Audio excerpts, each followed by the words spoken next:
tower. Roger, roll, Challenger.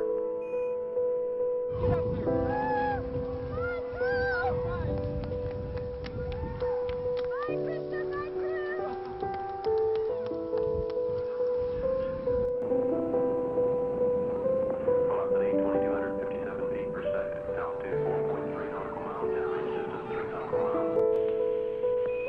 Challenger, go with throttle up. Roger, go with throttle up.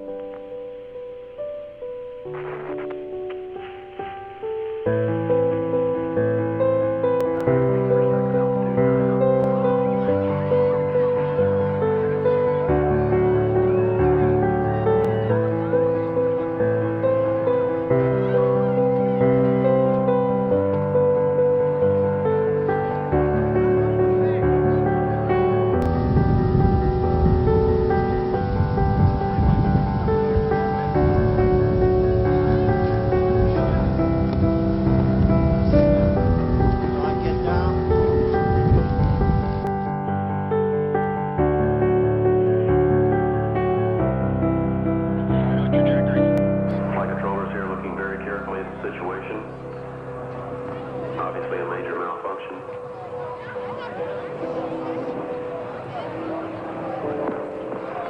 We have no downlink.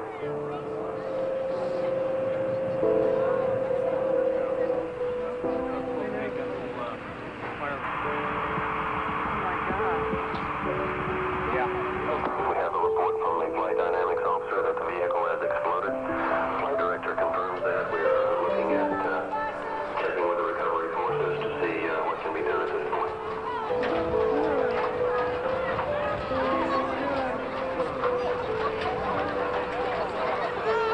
Contingency procedures are in effect. Go for main engine start. We have a go for main engine start.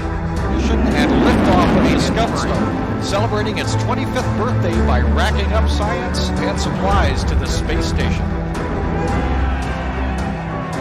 The solid rocket boosters blew away. Columbia, Houston, UHF comm check.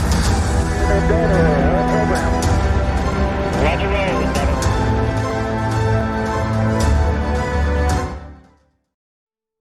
On January 27, 1986, a teleconference was held between NASA managers at Kennedy Space Center and engineers from Morton Thiokol Propulsion. Thiokol, now absorbed by Northrop Grumman, was responsible for the design of the solid rocket boosters that assisted the space shuttle in reaching orbit. The engineers had expressed concerns about the effect that extra low temperatures might have on the resilience of the rubber O-rings that sealed the joints of the boosters. NASA, in one of the few moves they've made that I consider to be an extreme blunder, dismissed these concerns. After a second conference call with Thiokol management, it was decided that the 25th shuttle mission, the 10th flight of Challenger, was to go ahead the next day. When it did, it would break apart 73 seconds into its launch, killing all 7 crew members, including the first civilian teacher to fly a shuttle. It's important to understand specifically why the Challenger disaster happened. The O-rings that failed were being used in a process called extrusion. When the boosters fire, their casing would balloon outward due to the stress of ignition. This created a gap through which hot gases would leak. However, during testing, it was discovered that the rubber O-rings, damaged by these hot gases, would shift out of their groove and form a seal. It was essentially an accident that was incorporated into the shuttle's final design. Challenger's final flight was initially scheduled for January 22nd. Delays with the previous mission caused the launch date to be moved to the 23rd and then to the 24th. After bad weather conditions, it was again moved to January 25th. More bad weather delayed it again to the 27th. This one was, yet again, delayed first due to problems with the exterior hatch and then by crosswinds. That night was when the pivotal teleconference was held. 2 Thiokol engineers were adamant that they could not guarantee the safety of the O-rings below 4 degrees Celsius. The temperature for the 28th was projected to be -1 Celsius. After the decision had been made to launch, one of the engineers allegedly went home and told his wife that the shuttle would crash the next day. When Challenger did finally lift off, everything initially seemed like it was going according to plan. At 58 seconds, strong puffs of dark gray smoke could be seen coming from the right-hand solid rocket booster near the aft strut that attached the booster to the external tank. This was the result of the extrusion process failing. the O-ring not sealing the gaps in the booster's casing. Worse yet, the shuttle might have been able to hold together during this process. Aluminum oxides from the burned solid propellant had temporarily sealed the damaged joint, though this was not as reliable as the O-rings. Unfortunately, at about 37 seconds, the shuttle experienced a series of wind shear events stronger than those on any previous flight. The high wind shattered the temporary oxide seal, and the gases escaped from the solid rocket booster. At this point, both on the ground and in the cockpit, everything seemed more or less normal, despite the unusual plumes being observed. At 68 seconds, the final interaction with the crew and mission control was had. Control advised for a go at throttle up, as the shuttle had passed max Q and was approaching the upper atmosphere. Commander Dick Scobee calmly confirmed, "Roger, go at throttle up." Allegedly following this, pilot Michael Smith said, "Uh-oh." At 72 seconds, the right SRB had undergone too much stress and very suddenly pulled away from the aft strut that attached it to the external tank, and then rotated around in its remaining strut until it rammed into the intertank structure. The external tank suffered a complete structural failure, the different kinds of fuel mixing and rupturing and igniting, covering the entire stack in a fireball. Less than 1 second later, the uncontrollable pitching and firing of the remaining SRB created enough aerodynamic stress to destroy the orbiter. Perhaps the most disturbing fact is that the crew cabin itself, being of sturdier construction, survived the breakup and could be seen in later photos exiting the explosion on a ballistic trajectory. Examination after the fact showed that at least some of the crew were alive and conscious after the breakup, as 3 of the 4 personal egress air packs were activated, despite the astronauts having very little training with such things. However, as it lacked power and drogue chutes, the cabin impacted the ocean surface at roughly 207 miles per hour, which would have sealed the final fate of the astronauts. On January 20th, Ronald Reagan addressed the nation regarding the loss of Challenger. Considered one of the most significant speeches of the 20th century, it closed with the following statement. The crew of the Space Shuttle Challenger honored us for the manner in which they lived their lives.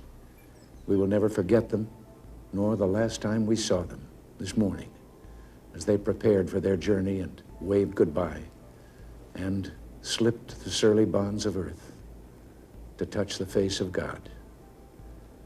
Thank you. 3 days later, Reagan and his wife would join 6,000 NASA employees and 4,000 guests for a memorial service at the Johnson Space Center. T-38 Talon jets flew over the scene in the traditional missing man formation. During the recovery efforts, Gregory Jarvis's body floated out of the crew compartment and was lost to the diving team. It was seen floating later on the surface, but sank before it could be recovered. However, proclaiming that he would not end the recovery operations without retrieving Jarvis, astronaut Robert Crippen, who flew on STS-1, rented a fishing boat at his own expense and searched until he found and recovered Jarvis. In the wake of the disaster, the shuttle program was grounded. Several satellites would never launch as a result, and an investigation called the Rogers Commission began. NASA was heavily criticized during this time, and rightly so. They displayed an uncharacteristic lack of openness with the press, likely due to sheer shame. The commission found that major contributing causes to the accident were the failures of both NASA and Morton Thiokol to respond adequately to the poor joint design and the danger posed by the low temperatures. Worse yet, NASA had known about this poor design since 1977, when the first shuttles were built, and never discussed this outside their reporting channels with Thiokol, in complete violation of NASA regulations. Following the disaster of Space Shuttle Challenger, the entire fleet was grounded for nearly 3 years. While NASA tried desperately to pick up the pieces, no shuttle would fly again until 1988.